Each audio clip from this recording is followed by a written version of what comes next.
How about if I just start at the beginning? you could be honest. Because you know what?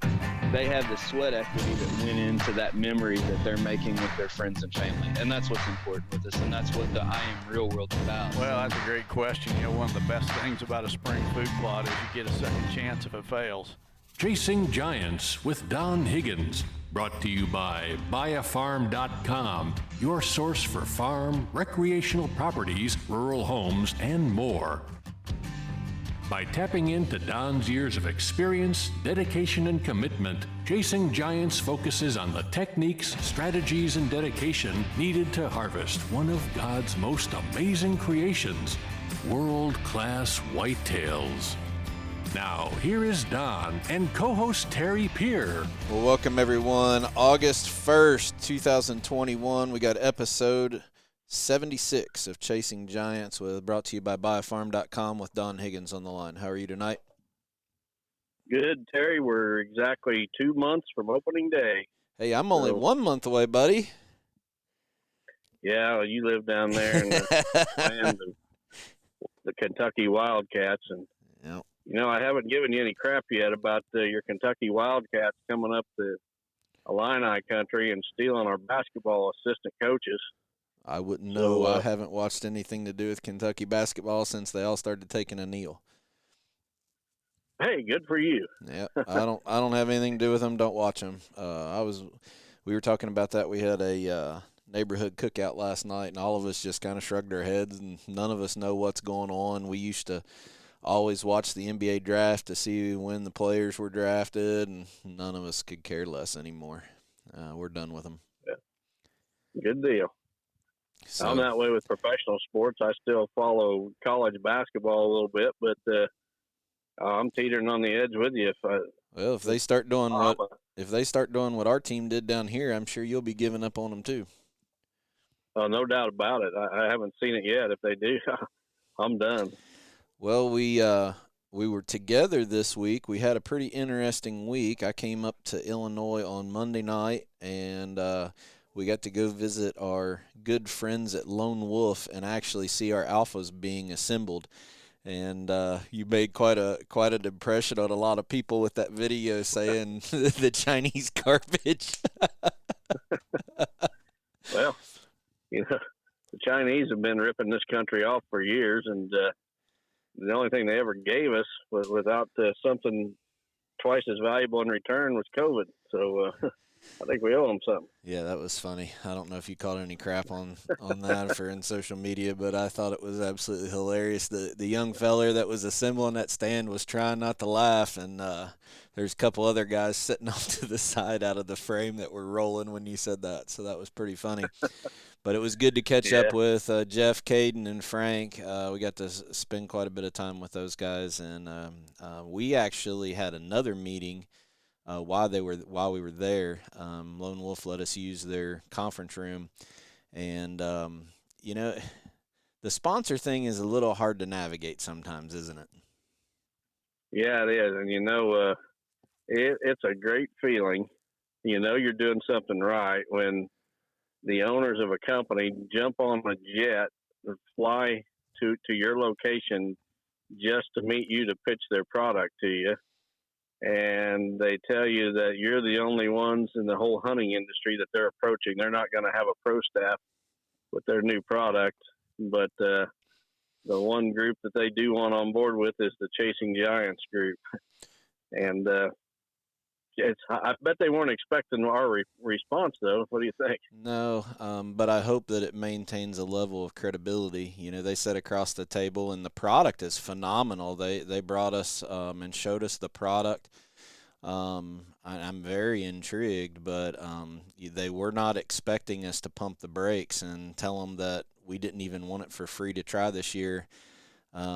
To hold to the integrity of not only our existing sponsors, you know, a lot of the podcast sponsors that we have now are the people that's been loyal to you for all of the years that you've kind of come up in the industry.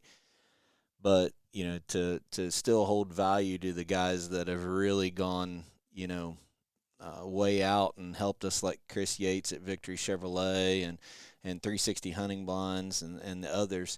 it's just not fair to just, say, oh, well, we like this, let's go for it. So when you looked across the table at them and said, we'll buy it this year and see if we want to use it again, I think we surprised them a little bit. Yeah, I think so. But at the same time, I think they left knowing that if we can work things out, they're teaming with the right people. So I'm guessing that there's not many people that will pick up somebody who flies in on a jet, private jet. Let me clarify that, to pitch their product and lay out a plan, and we say, great, we'd like to try it, we're interested, but we don't want anything compensated for us. We want to buy it and we want to try it and use it for a year and then provide feedback and tell you whether we want to pursue anything or not. So, I think it adds a level of credibility for our other sponsors, but at the same time, I think our listeners hopefully appreciate that when we're using something or talking about something, whether we're sponsored by it or not, we really like the product.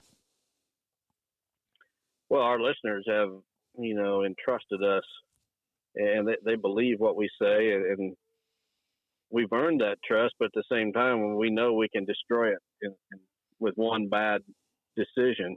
And you and I both are the kind of guys that, we value the trust that our listeners have put into us and this podcast, and we're not going to destroy it to jump on some sponsor. Right. We do certainly appreciate the sponsor flying in, though, or the potential sponsor flying in to pitch their product. Because you're right, it is a fantastic product. Yep. So we can't really say any more about it per the agreement that we made when we left, but we're going to be trying this, and maybe at some point we can kind of give some updates about it. I think they were kind of taken back, but this industry is full of I call them ticks. They just latch on to whatever is walking by that they can get onto, and then they'll jump off and go to the next one at any point in time. And it's just not who we want to, we paid for all this stuff for however many years we've been doing. We don't care if we have to pay again. It's more the partnership and how we can help, and they can help us grow and get to more listeners. So it's just not our style. I mean, good grief, people posting pictures on social media with celebrities and saying, see, I'm so good, I'm standing next to a celebrity, or I'm so good, I've changed sponsors 16 times in the last 15 years. And so, yeah, it's just not who we are. Not at all. So, speaking of that, after our meeting, we got to come back, and we didn't do the podcast there at your place. We did it before I came up because I didn't know what time I'd get away from work. But Wednesday morning, real heavy dew came in, and I got my spraying done on both Illinois properties, and actually sprayed another plot for a friend of mine. So I put the horses to the 2,4-D and Roundup on Wednesday morning. So I covered a lot of ground spraying plots. Yep. Well, good deal. Hope we got them weeds knocked back, and those new Real World Enlist soybeans bring the bucks in this fall. That's right. So I've got a couple questions. I know I haven't looked at the questions that you've chosen for tonight, so I hope I'm not stealing one. But one of the things that I got just a ton of questions this week is people are asking if they're wanting to plant fall plots. I guess there's somebody, I haven't researched it enough to see who's saying this, but somebody out there is saying when you're planting a mix of different fall plots, kind of like a buffet style blend, and it's got brassicas and cereal grains in it, if you have the option to plant your brassicas earlier, like in early August, and then plant the cereal grains later, that's the best way to do it. And I bet if I got asked once this week, I got asked 20 times this week if they should buy plot topper separate, plant it the second week of August, and then buy harvest salad and plant it the 1st of September. What do you think? Well, I've heard of people doing that. They plant their brassicas first and they come back with their cereal grains. and I understand what they're doing. They're trying to get all those plants to reach maturity at the same time, so that when hunting season opens October 1st or whenever in different states, that all those plants are at peak attraction. But with Deadly Dozen, we designed that with a purpose, and it's so that there'll be something attractive in that mix over a long period of time. So when season opens October 1st, there's probably 3 or 4 plants in that blend that the deer are hitting. And as you get into November, a month later, it's and then in the late season, it's something totally different again. And again, I understand why people are doing it, but I don't agree with the philosophy. I would rather have those plants maturing at different times and broadening that window when that plot is attractive. From the day that blend first germinates, you have the attraction. Absolutely. And we don't need to pull anything else up, because then you're going to end up with offsetting or kind of skewing. For the engineering or project manager people that are listeners, think of it as a Gantt chart, and it's like a timeline as it goes, and at different times, different products are spiking in palatability or attraction. If you start mixing that to try to pull stuff forward, then, okay, now I got 2 things. You want the deer to come to the same place every single day of the hunting season, but something there is different for them based on that time of the year. Clover's actually the same way. Well, and people forget that just because hunting season opens, that doesn't mean that those plants just automatically stop growing at that point. So, there's still a lot of warm weather in October in most parts of the country. So, the brassicas, they'll continue to grow, and their peak palatability is going to be a little bit later. And at the same time, a lot of those brassica type plants, they need some cold weather to change the nitrate level in the leaves for them to be attractive anyway. Right. So there's no sense in trying to, have those brassica plants with bulbs, the size of basketballs on October 1st. That's not necessary. They're still at not all. going to eat them. Right. So, exactly. So I think it's good intentions. I think people get fooled a little bit with the size of the tonnage versus the palatability or the attraction of what's there. The blend will do its job if you allow it to. I just think people try to overthink it. I think there's still people out there that are trying to make all of this too complicated. Right. Now, one of the tricks that you taught me a couple years ago, you can actually add and do a little tweak to that Deadly Dozen. If I teed it up enough that you know what I'm talking about, that you can kind of share a little tip or kind of maybe something for somebody to try. Did I tee it up enough so you know? Yeah, you can do it with just about any fall planted blend, and I'm pretty sure what you're talking about is adding some soybeans to the mix. And the first frost is probably going to kill those soybeans, but when those soybeans sprout, they're at that little 2-leaf stage, the deer just love them. And it doesn't matter that it's a fall instead of the spring. They'll just start hammering that plot to get those soybeans that are just starting to sprout. And that just gets them started coming to your plot, and then as they eat away all those soybeans, and other plants, are germinating and coming on, with the Deadly Dozen, one of the first things that gets wiped out in the Deadly Dozen will be the Austrian winter peas and the sugar beets.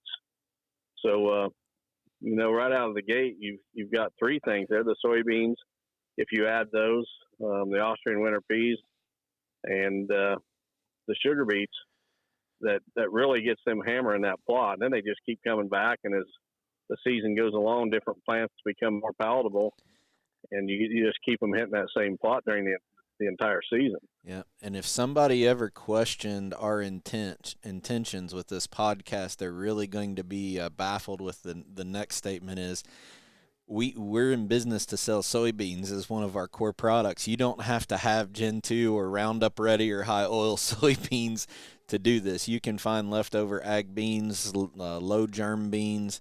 The frost is going to kill it before anything anyway. So if you can find leftover stuff or something marked down on discontinued, that's a perfect way to get rid of old seed. Yeah, absolutely. It doesn't have to be any special soybean at all.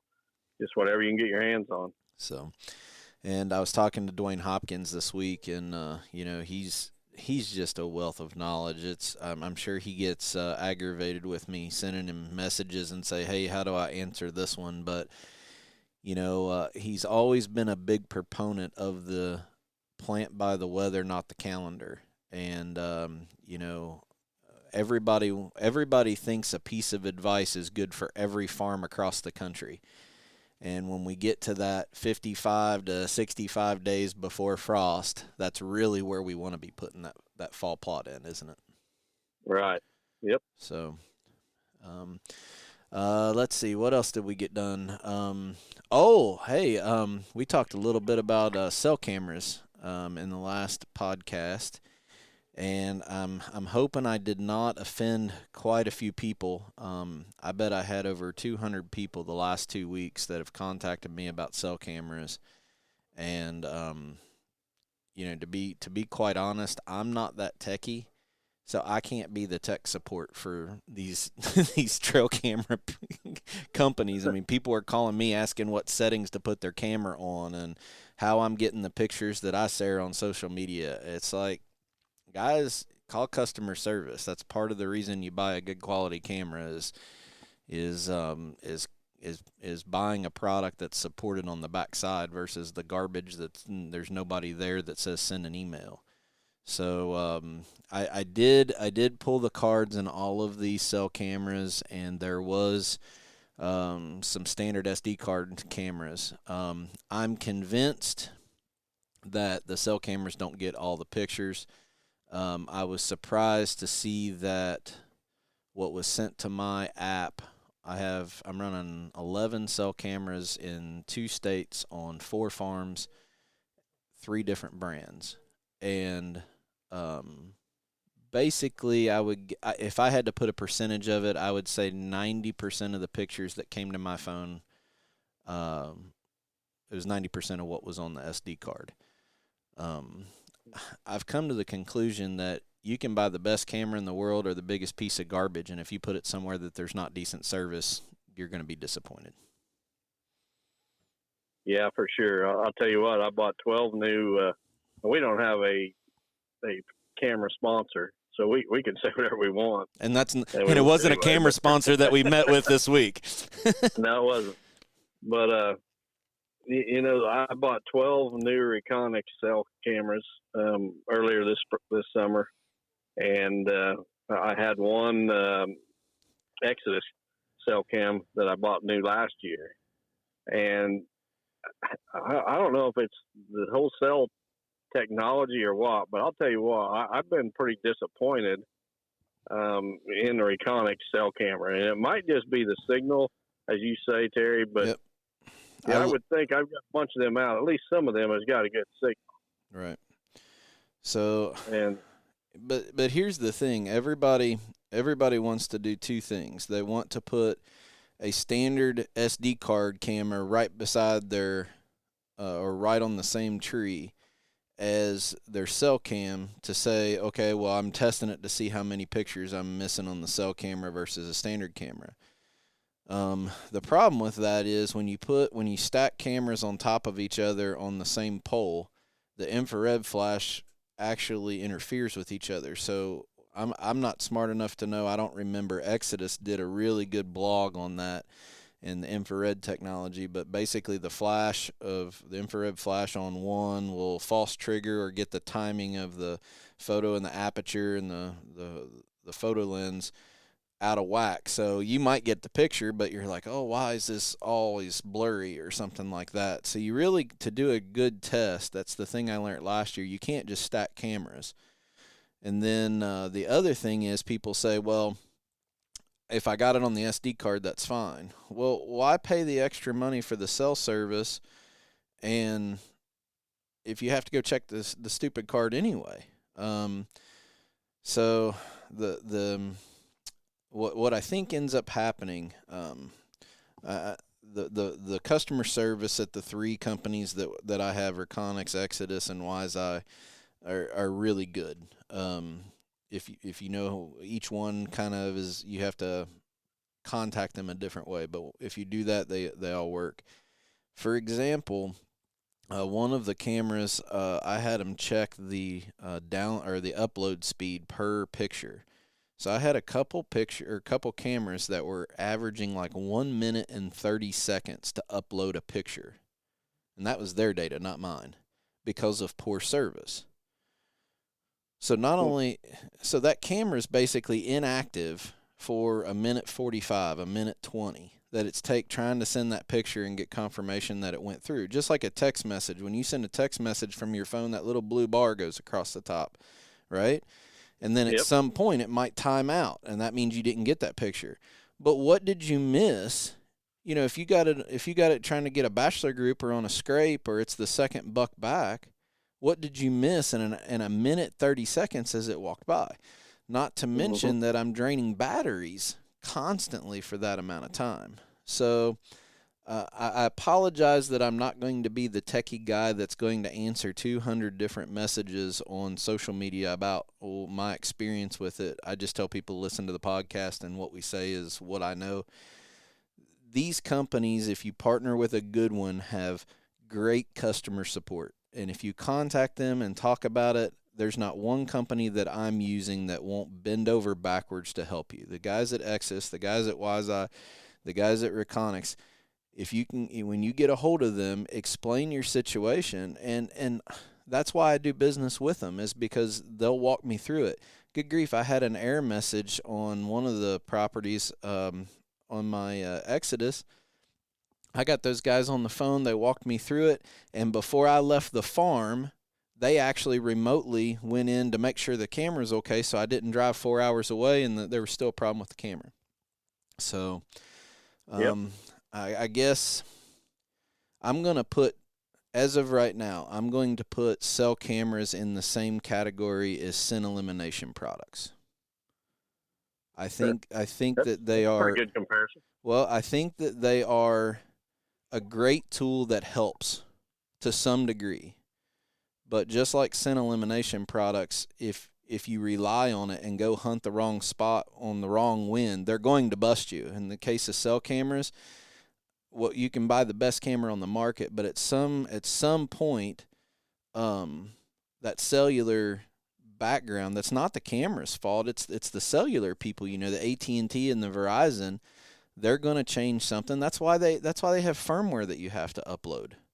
I uploaded new firmware in one of those cameras, and it went from 1:40 transmitting time to like 6 seconds transmitting time. All that means is that cell provider has changed something that the cell camera companies are having to rewrite their software to be compatible with. So it's just a movie. I feel I have a lot of respect for the people that are digging into this industry, because, you know, it's a moving target, it seems like, when the cell provider. So I think if you rely on the data, I think it's a great tool, but I still think that if you rely 100% on it, you're not going to get the information that you need to make a decision on what to do on a giant buck. Well, I can tell you that I'm not going to be buying any more cell cameras for a while. I'll give it a couple years for the technology to advance a little bit farther, because you know, you're paying extra, and they eat batteries a lot quicker from what I've seen. There's no doubt about that. And I think you're just missing a lot of pictures. Yeah. And, you know, one of the reasons that, you know, I like the Reconyx cameras is they don't miss pictures. Right. The standard camera. I don't know that's the case with their cell camera. Right. I think the cell is missing quite a few pictures, to be honest. Have you noticed? I think they all are. Have you noticed that no matter what brand you're running 2, I'm running 3, the crazy thing is, like, it's not scrape season yet, so they're not really on scrapes. They're on summer patterns, so they're very predictable. I have my cameras set up in places that I'll get 40 pictures a day on an inside corner of a bean field. I mean, they're just tearing it up. They're there in the middle of the day, they're there in the morning, they're there in the night. and then I'll go 3 days without getting a picture. You mean to tell me there's not a deer on that inside corner? I don't buy it. Not this time. Not this time of year. So Nope. I don't think I'm not bashing any camera companies. I don't think it's their fault. I think I'm putting them in places that don't have, like, if I get 5 bars, they're either on 3 or 4. So I'm just telling people, my experience is, if you're going to invest in the technology, don't even fool with putting them in some place that doesn't have good service. That's all I can tell people right now. Yep. So, let's see. What else did I want to ask you about? Oh, I was on the farm today. We got rain coming the next 2 days, so I went over to the farm after church today and mowed clover. I had a lot of blooms coming on my clover plot. And one thing that I did notice out of I have a big old cattle pasture that's grown up that is right beside the food plot. Maybe you can share a little bit of a tip or trick that you learned and taught me a couple years ago. I had the bush hog on, and I was tempted to mow a path down through those briars to try to kind of funnel deer a certain place that they come out into the food plot that I might be within 30 yards of me. But, 3 years ago, I would have just ran the bush hog down and hoped they walked that mowed path, which some do. But you have something that you've tested that's a little bit better of a trick that I think the bucks tend to prefer. You want to talk about that for a little bit?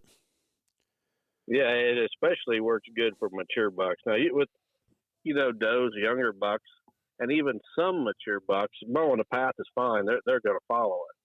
But I've noticed, and I've had people argue with me on social media, whatever, but I'm telling you, there's some bucks that do not want to walk an open path. They want to feel brush or vegetation right against their side at all times. They'd rather slip through that thick stuff than to be on an open path. And so what I've started doing is I'll just take a little garden sprayer, pump-up garden sprayer that holds a couple gallons, and put a herbicide in there, and I will spray a path, just basically a couple feet wide, and let that vegetation die. And they follow that like crazy. Once that vegetation's dead, you've made a little narrow path through the brush or the weeds or whatever, and them deer will just follow it like crazy, every bit as well as they will a mowed path. And I think the mature bucks will follow it a lot better. So yeah. I usually use glyphosate, and sometimes I'll put 2,4-D in there, and occasionally I'll use a residual herbicide like one that I like to use is Oust.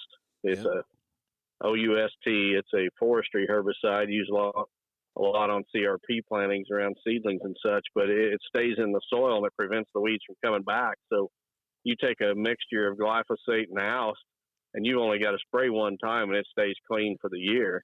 Right. And you can go in and do this in like May when the vegetation is knee high before it gets head high, and you can create those travel patterns, and you can move them deer right past your stand at 20 yards or whatever through that thick brush. Works like a charm. Well, and it's not to say a mature buck won't use a mowed path. You're not saying that. It's just you've had better success with this trick. Now, what I did this week is one of the ladder stands on an inside corner at the property in Illinois, I noticed a real heavy trail that was actually too close to the ladder stand. It was basically for me to step in and go up the ladder stand, we'd be walking on the same ground. And what I did, I had the big sprayer in the back of my Kubota side-by-side, but it's got that hand wand, and that thing's got a ton of pressure. So I actually took my pole saw and cut a limb, 2 limbs. I didn't hinge cut a tree, but I cut big limbs that kind of fell down, so there was almost an obstruction, and then I went down 8 more yards for the direction that I need them for that wind. And I took that handheld nozzle, and I didn't walk in the woods, but I bet I sprayed that back in there to join up with that mating trail. So I'm hoping what that's going to do is I blocked where they're coming out now, and maybe if that dies. So we'll see. We're trying your tip out to see if that kind of moves the deer a little bit further down, well within bow range, but won't be right on top of me. I bet it works. I'll put money on it. All right. Well, before we go into the Buy Farm segment, what's your best and worst of the week? Well, we opened talking about athletes and such. Actually, my best that I seen on the internet this week was a couple of things from the Olympics, and I haven't watched the Olympics whatsoever. They're calling this the woke Olympics, and I just don't support any of that trash, this communism that's taken over the world. But two things that I've seen that were very positive. Did you see the Olympic pole vaulter that was running down the path, with that pole vault in hand, getting ready to jump, and then national anthem started playing, and this guy stopped, No. dropped his pole vault, and stood at attention. Really? Yeah, I think he might have even been a former military Wow. soldier. But right in the middle of pole vaulting, he heard the national anthem, and he stopped, dropped the pole, stood at attention, That's while it fantastic. played. It was fantastic. And then another one that was every bit as good was Sydney McLaughlin set the world record in the women's hurdles. Okay. And when she was interviewed, her exact words were, and I've got it written down right here so I don't misquote. She said, "Records come and go. The glory of God is eternal. I no longer run for self-recognition, but to reflect His perfect will that is already set in stone. I don't deserve anything, but by grace, through faith, Jesus has given me everything." And for this young lady, who is the fastest women's hurdler ever in the world, to use her platform to make such a statement, I just thought was fantastic. That's all right on. So, all right. Those were the best things I've seen Okay. this week on social media. Let's see how wound The up you worst. get on the worst here. Well, I'll try to contain myself because we got some good questions coming up that might get me fired up.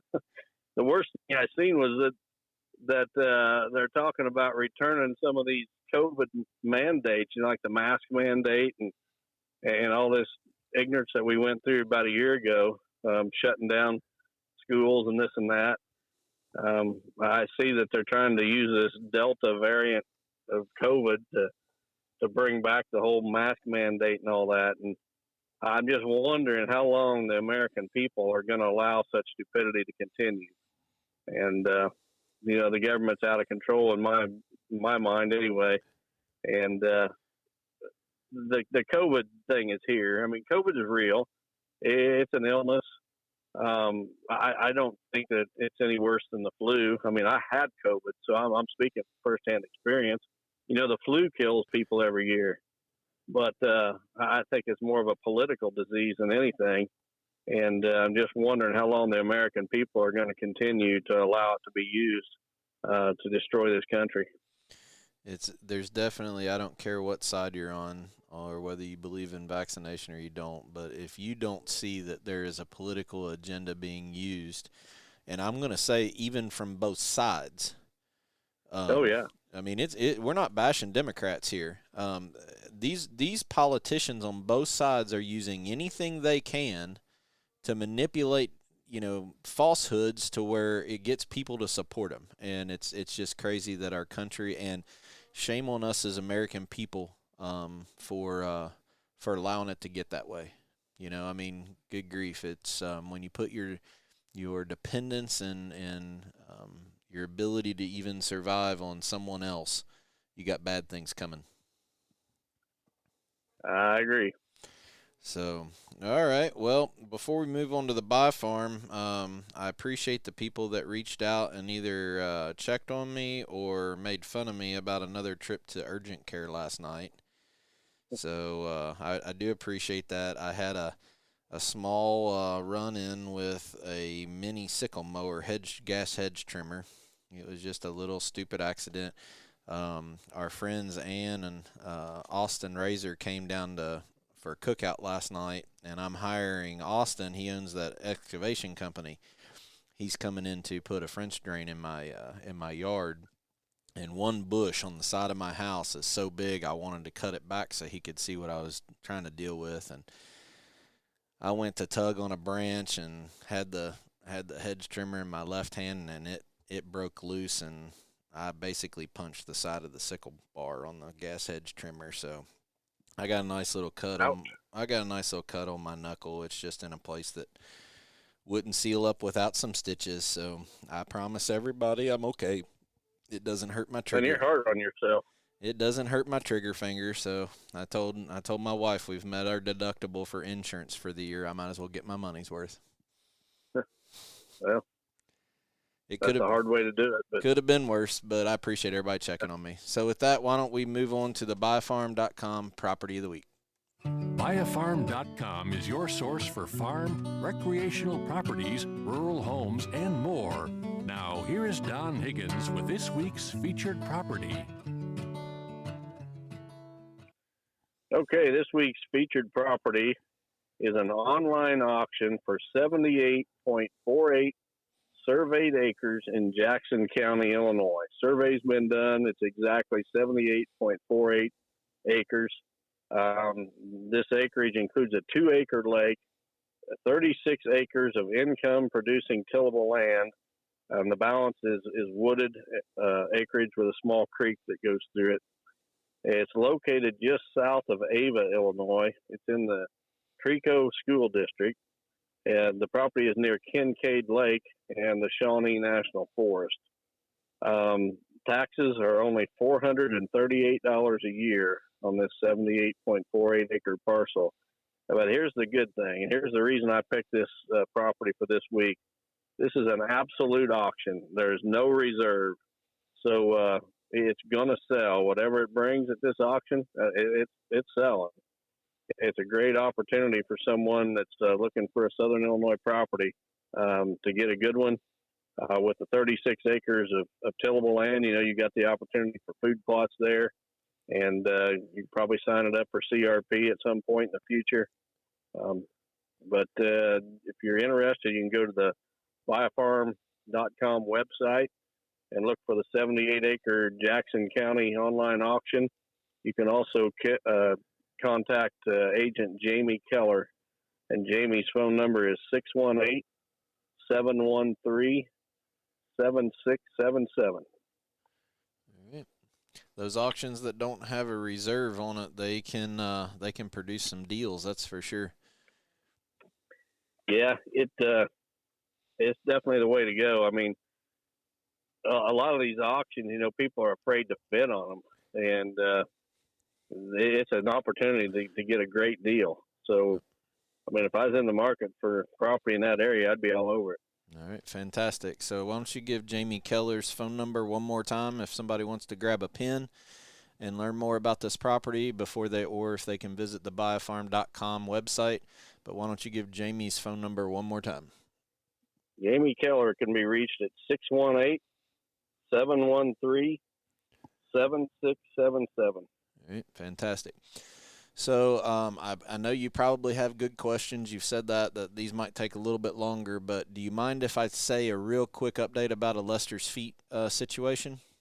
No, we need to hear about it. All right, so this week I was talking with Karen Ward. The girls are doing fantastic, and actually Tinley got her port out this week. So, I mean, for those of you who have been around cancer patients, especially kids, when you get that port out, that means you're not getting regular medicine anymore. So that's just this huge victory, and she got to go school shopping for the first time. Awesome. So what a huge milestone for that family. But Karen told me about a 13-year-old boy named John that's currently at Children's, and just you all keep John in your prayers. He was diagnosed when he was 5, and he's relapsed, I think, either 6 or 7 or 8 times. This kid's never had a normal life. I mean, he's fought cancer since he was 5 years old, and he's 13 now. The bad part is the mom he's been in Children's for 7 months, and the mom's been to visit him one time. And the grandmother just couldn't handle it anymore, so she left everything she had and came up, and we found out about the situation, and the grandmother's lost her job. She can't sit there and just let her grandson be by himself. And how awesome is that to have somebody in your life like that? I know we've all had people that stepped up, but this lady is on the verge of losing her house. Lost her job just so she could stay there. So we rushed in. We didn't know if she even had, we didn't know a lot about the story itself. So I called two board members, Ann and Austin. We jumped in, ran up there Friday, and met with the grandma. We were very relieved that she does qualify to get housing and food from the Ronald McDonald House, so she has a place to sleep. She doesn't leave John's side very often, but she does have a place she can go and shower. But she's about ready to lose her place back home. So it's an opportunity for all of these people that supported Lester's Feet. We got to talk to her and are making arrangements to not only get her caught up from what she owes to pay for her living arrangements back home, but to also pay ahead on it for a little bit, and we'll keep staying with her. As long as she's there taking care of that child, we're not going to let her lose her residence. And, of course, she didn't have much clothes, and so Ann went out today and went clothes shopping for her. We're going to drop off a goodie bag, a suitcase full of clothes for her and John this week. So keep John in your prayers. We got to meet with her for about 40 minutes, and when we left, we prayed with her. And that was probably the most special thing, because when we left, about 2 or 3 hours later, she sent me a text, and due to COVID, there hasn't been any chaplains or ministers allowed in the hospitals. She said that was the first time anybody had prayed with them since they'd been there. So we've made arrangements. My dad, who's a minister, is going to probably visit them this week to pray with them. And if the doctors allow, next week John doesn't have treatment, we're actually going to make arrangements to go pick her up, and she wants to go to church. So how cool Awesome. How cool is that we might be able to get him out of the hospital for the first time in 7 months and go to a church service with him. So just That's fantastic. this doesn't happen without all of our listeners rallying around Lester's Feet and wanting to take care of these families, and that's just one example that we had the last couple of days. So appreciate everybody's support in that. Yeah, thanks for sharing, Terry. That's what it's all about right there. Yeah, awesome. Okay, so let's move on to our questions here. Okay. I may get fired up. I'm just going to give everybody a warning here. I picked some good questions this week. We cover a variety of topics, and we'll start with the first one. It comes from Tim Lowe. He's from Fort Wayne, Indiana. Tim says, "Great job on the podcast, guys. I appreciate your candor and honesty. Don, I know with your property being isolated as it is, you are able to cull bucks with success, as you have talked about it. Here's the big question. Have you supplemented the herd with your captive deer you used to have? I'm not implying in any way that doing so results in tame deer or diminishes the challenge in any way. I just can't fathom killing two 200-inch deer on 120 acres. If not, how long have you been culling to get these results? Like you, I'm totally consumed with big deer, and in my 40 years of hunting in some of the top Midwestern states and Canadian provinces, I've seen or gotten photos of 3 200-inchers, as they are truly rare. Wish you well." Well, this kind of hits a nerve with me, and in fact, I wasn't sure that Tim Lowe was actually a real person. Oh, okay. And I did some research on my own, and I found out that Tim Lowe does exist. He does live in Fort Wayne, Indiana, and the address that he put on the question submission form is actually where he lives. Okay. He's 53 years old, so Tim is a real man. And Tim, I want you to know that I appreciate you having the guts to come out and ask me this question. The question was written in a sincere way. I don't think he was trying to dog you. So no, and here's the thing, though. I've listened basically for most of my life at people that don't put in 1/10 of the effort that I do to kill big deer, come up with one excuse after another, and it's been really bad among locals, more than it has, among people from other areas. And I've been accused of everything under the sun. And I started filming all my hunts back when I shot my first 200-inch deer, the 214, back in the 2004 season. I was accused of wrongdoing then, which I was totally innocent of. And through this, since then, I've carried a video camera on every single hunt, and most of the bucks I've shot since then, I've got on video. Well, these local haters and others, it's not just local. I'm going to get into that a little bit here in a second, but they've, even when I've got these deer on video, they just can't stand it that I'm doing something that they're not. So they come up with new things. And recently it's been that the reason Don shoots these big deer is these are captive deer that he's turned loose. Now they know I've got the kill on video, so I can prove exactly where the kill happened. And so what do? They got to come up with this something else. And what they've come up with is that I'm going around turning loose captive deer so I can shoot them, and then I claim that they're wild deer. And what really gets to me is there is a whitetail consultant in business today who has promoted this idea. He's a gentleman that I've had a past relationship with, a gentleman not from Illinois, one from Michigan. I was going to call him out by name, actually. It's a good thing I put this outline together and picked this question yesterday because I had 24 hours to sleep on it and everything, think about it. And I actually prayed for the guy today. I was going to rake him over the coals by name, but I decided to take the high road, and I said a prayer for him this afternoon. And I'm not going to mention the guy's name, but this guy is going around, and he's telling people that the reason that I'm shooting these big deer is because I've turned loose a bunch of captive deer on my farm. Absolutely, totally not true whatsoever. So let me get back to Tim's questions here. First of all, no, I have not ever turned loose captive deer on my farm. The bucks I've shot, I promise you, are 100% wild. The fact that I've been able to shoot 2 of them on this farm surprises me as much as it does anyone. But when you think about it, this is not the first time anything like this has happened. In 2017, I shot 2 bucks back to back, a 200-incher on my farm named Smokey that I called Smokey, and then on the next hunt, I shot a buck I called Trump, which was a 193-incher. He was not on my farm; he was on a different farm, but those bucks were shot on back-to-back hunts. The scores of those 2 bucks totaled just a fraction over 400 inches. And that season in 2017, I was overshadowed, if you will, by a gentleman from Oklahoma. This gentleman from Oklahoma shot 200-inch bucks back-to-back from the same tree stand. And so what I did, killing 2 200-inch bucks 4 years apart on the same farm, it may seem rare, and it is, no doubt about it, absolutely.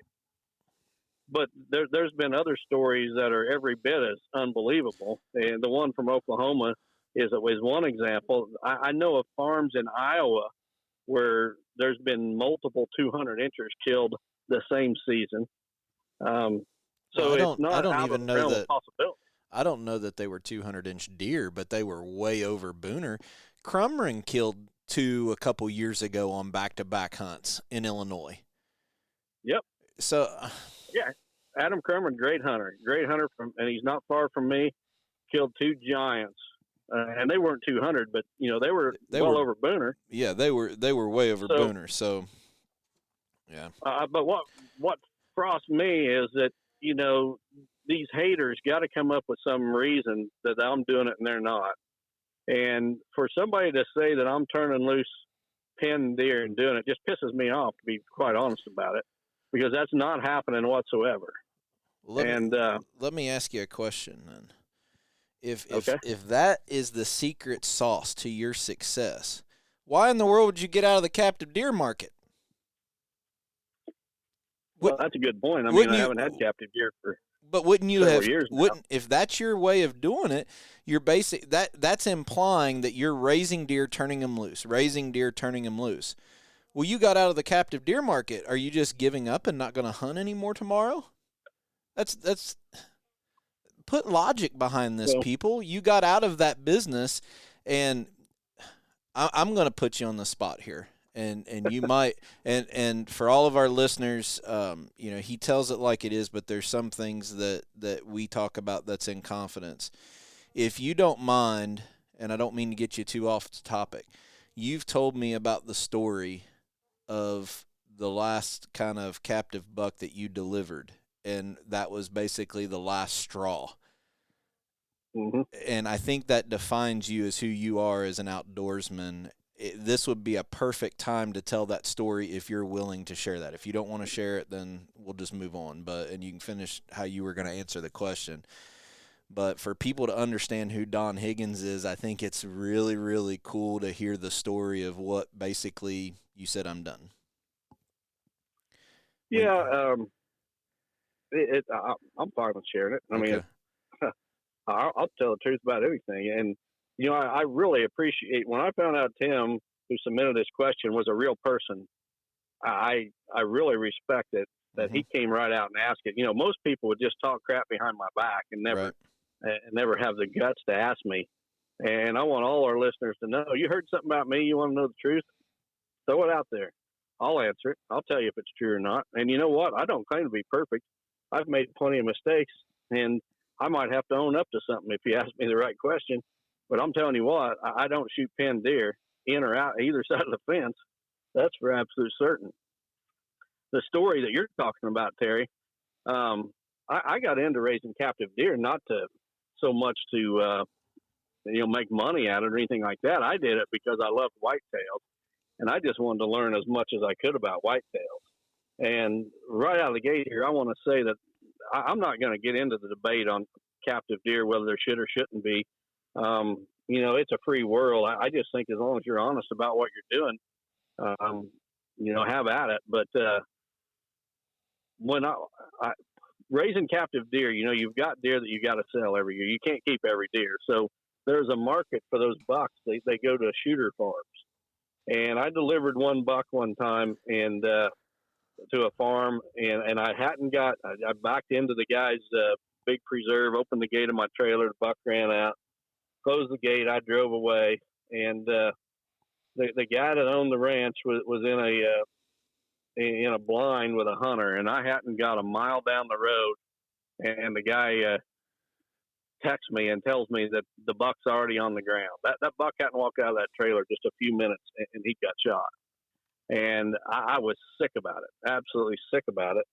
And I decided right then I was getting out of the business and was never going to have a part of it again. And again, I'm not saying that my opinion should be your opinion. You can have your own opinion on it, but that was the last straw for me.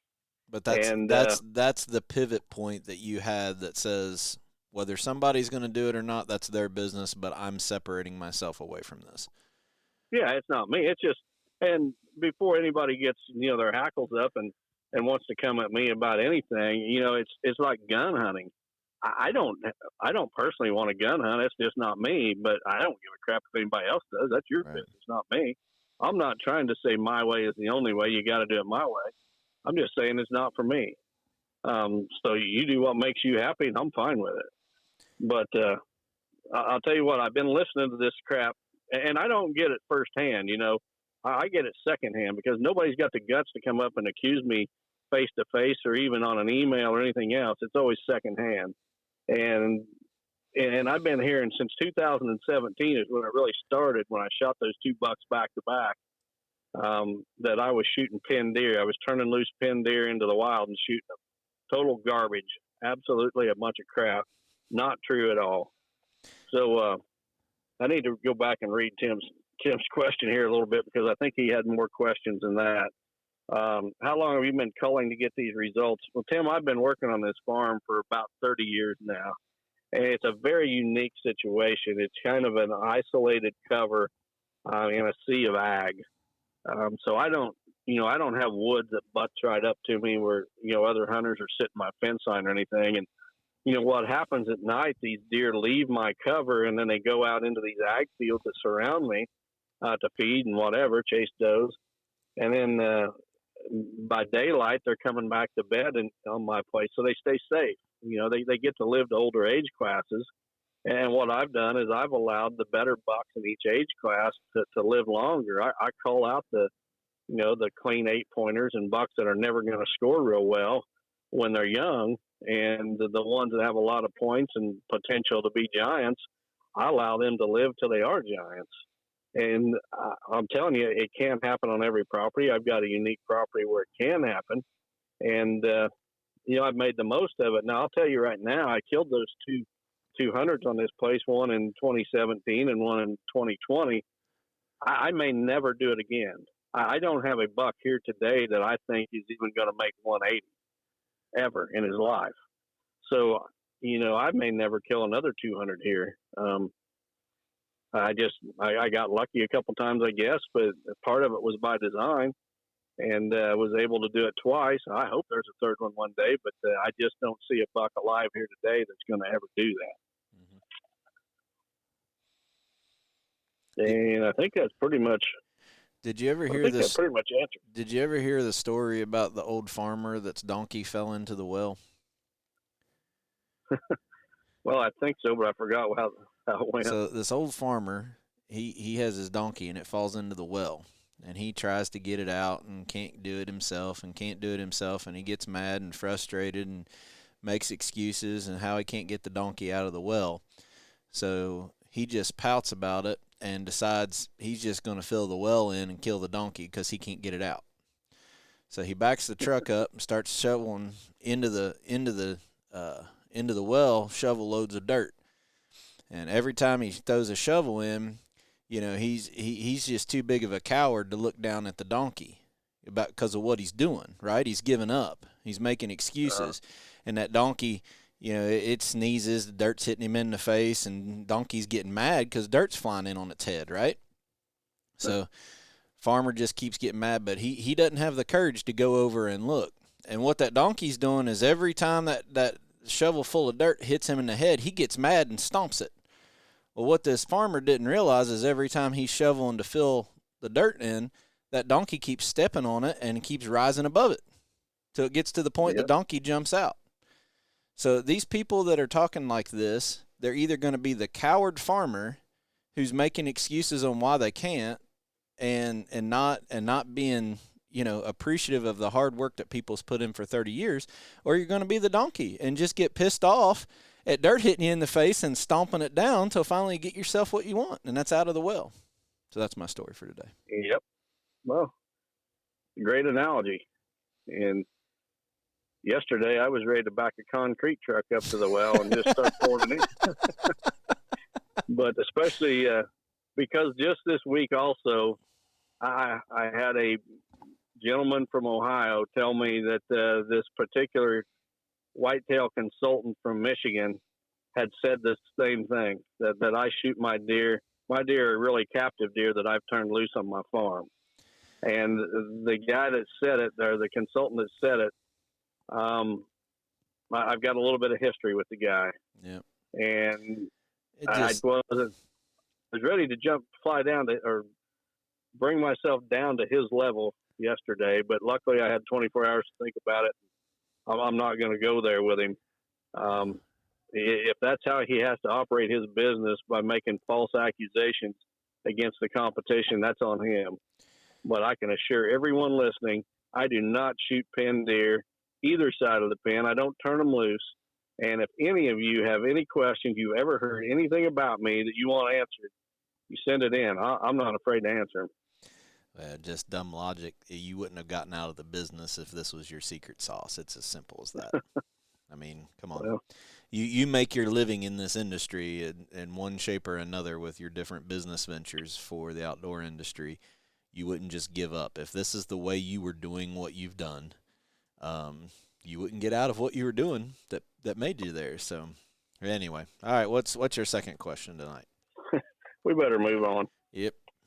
The second one's going to get me a little bit fired up, not like the first one.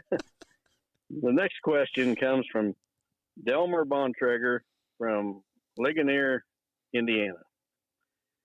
He says, Dear Don and Terry, first of all, love the podcast and especially the honesty. My question is kind of a two-part on switchgrass. I remember you saying in a seminar a year or two ago that you can't get it too thick. But I was talking to a guy that attended your master's course, and he said you might have walked back on that. Please clarify. Also, I frost-seeded switchgrass in early March and have a lot of foxtail. Do I spray again this summer, as I sprayed it about the middle of May, or just cut it and and then burn it next spring. Thanks a lot, and God bless.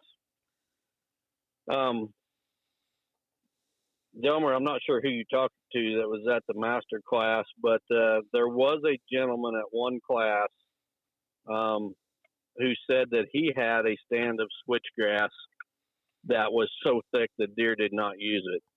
I did not walk back, and I will not walk back my statement that I have never seen switchgrass so thick the deer won't use it. And one of the thickest stands I've ever seen is here on my farm. Now, I don't know what the situation was on this gentleman's farm. Maybe he does have switchgrass that thick. I've just never seen it. I suspect there might be other issues at play, but I've never seen switchgrass too thick that the deer won't use it. The other question was, you planted some switchgrass and you're getting a lot of foxtail. Do I spray again this summer? Well, to kill foxtail and switchgrass, you want to use a chemical called quinclorac. And quinclorac only works good on foxtail when it's really young. And at this time of the year, I'm sure the foxtail's way too tall. And you spray it with this quinclorac, and it'll change its colors and such, but it won't kill it. Quinclorac is a selective grass herbicide. They use it on lawns a lot. It'll kill crabgrass in your lawn, but not kill the good grass in your yard. So it's too late to spray at this point. I would probably just mow it. If you're going to mow it, make sure you leave your mower about 12 inches above the ground. You don't want to cut that new switchgrass too low. So that would be my advice there. I've been at every master class. I've never heard you say that.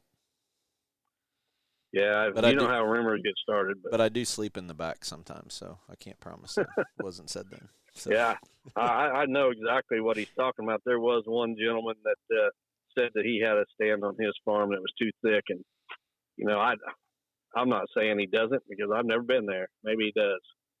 So I've just never seen it that There's thick. always somebody in every class that pays to be there just to argue. So whatever. All right, number 3. Number 3. This one here may be a little more entertaining. Question number 3 comes from Jacob Sigler from Charleston, Illinois, not far from me. Jacob says, guys, I've read a lot about odor control by dietary changes, like not eating spicy foods and even not eating meat as deer season approaches. Obviously, step 1 is playing the wind and trying to eliminate opportunities for the deer to smell you. But do you have any opinion and or experience with dietary modifications to control scent and odor? Thanks for all you do. Terry's already laughing. I ain't even answered the question yet. Well, Jacob, as I've said in the past, I used to do every single thing possible to eliminate my scent, everything. I did at one point change my diet right before deer season and through deer season. I'd quit eating spicy foods. I would limit the amount of meat that I'd eat, and it just basically made me a miserable person. So I decided if I'm sitting in a tree being miserable, I'd be better off just going ahead and eating what I want to and seeing fewer deer. But the very best, in my opinion, the very best scent control measure that I ever took was back in the day, Scent Shield Company used to make these chlorophyll tablets. And the little green tablets, there's chlorophyll, and I think they had alfalfa in them. And I'm telling you, those things worked. If they still made them today, I'd probably be taking them. Because I'm telling you, when you can lay in bed at night and you can rip one that rattles the windows and your wife can't smell it, that thing's working. Your pee is neon green, but your farts don't stink. Yeah, you'll poop like a Holstein cow. It'll be green as pee. It'll turn your poop green, but I'm telling you what, it works. And you don't stink. And chlorophyll, they give to old people in nursing homes. And, it cuts down on the odor. These old people that are pooping their pants or whatever, it really cuts down on their odor. And you can get chlorophyll tablets.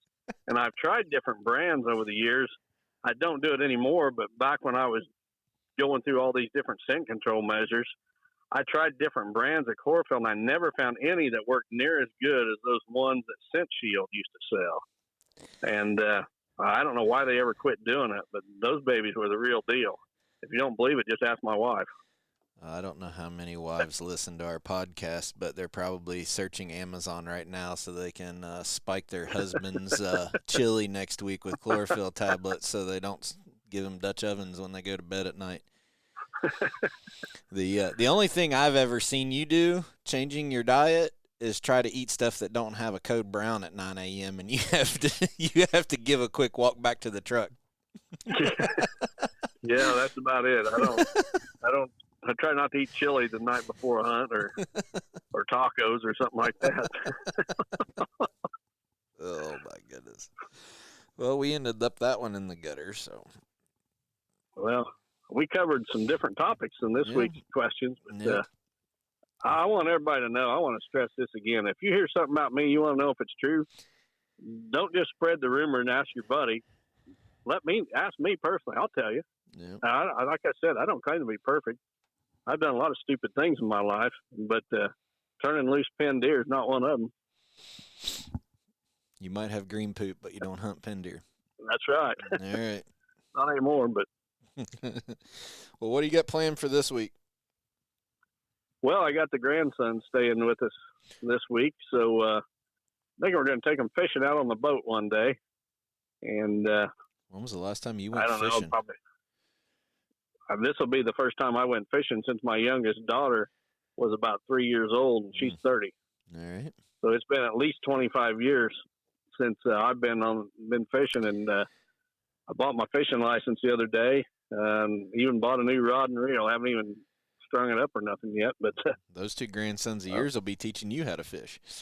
They probably will. Actually, I guarantee you. And during their lifetime, they fish more than I have. So, but we're going to take them out, and I'll probably we'll go cruising, looking for bucks a couple evenings, and who knows. All right. How about you, Terry? I got to do some catching up on work. I need to travel north a couple days, so I got the farm pretty well caught up. I got one big project I need to do. I bought a new soft hay bale cover for my hay bale blind. I need to put it on and get it.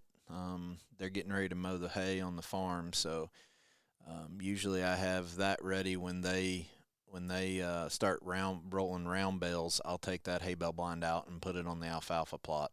So depending on what I see, it gives me another option to hunt out of. I got in trouble one year because I turned the windows backwards in the hay bale blind, so there's always a black square. So if they're used to seeing something all brown, and then you drop it and there's a black square, it doesn't look right. So I always leave it with the black square there, so they always see it. Well, one year I got the bright idea to paint black squares on every round bale on the entire farm with spray paint. That didn't go over too well, but that sounds like a good idea to me. It was consistency. I was trying consistency, so. Yep. No, but that's the only thing. I'm not going to be able to do too much with this cut on my hand, so I might be typing with one hand at work for the next 6-7 days. So. Get her healed up. Hunting season's not far away. Oh yeah, 4 more weeks here. So, all right. With that, we'll catch up with everybody next Sunday. We appreciate everybody listening as Don takes off with our sponsors. All right, we want to thank our sponsors, BuyAFarm.com, Victory Chevrolet, 360 Hunting Blinds, Lone Wolf Freestand, WildlifeFarming.com, Quiet Cat, Vortex Optics, Vengeance Camo, Matthews Archery, and Real World Wildlife Products. Hope everyone has a great week.